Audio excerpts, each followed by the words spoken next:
Exodus chapter 1, verse 1 through 22. The Israelites oppressed.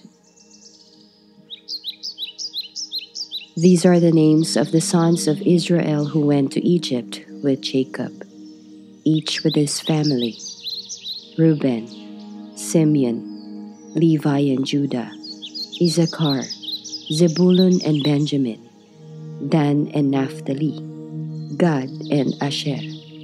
The descendants of Jacob numbered 70 in all. Joseph was already in Egypt.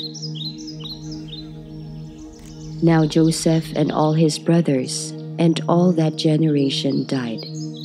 But the Israelites were exceedingly fruitful. They multiplied greatly, increased in numbers, and became so numerous that the land was filled with them.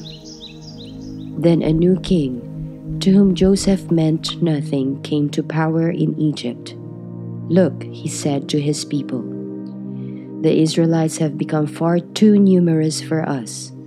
Come, we must deal shrewdly with them, or they will become even more numerous, and if war breaks out, we'll join our enemies, fight against us, and leave the country."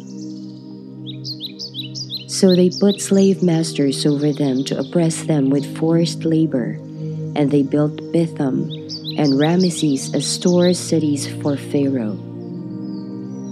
But the more they were oppressed, the more they multiplied and spread. So the Egyptians came to dread the Israelites and worked them ruthlessly. They made their lives bitter with harsh labor in brick and mortar, and with all kinds of work in the fields. In all their harsh labor, the Egyptians worked them ruthlessly. The king of Egypt said to the Hebrew midwives, whose names were Shiphrah and Puah, "When you are helping the Hebrew women during childbirth on the delivery stool, if you see that the baby is a boy, kill him. But if it is a girl, let her live."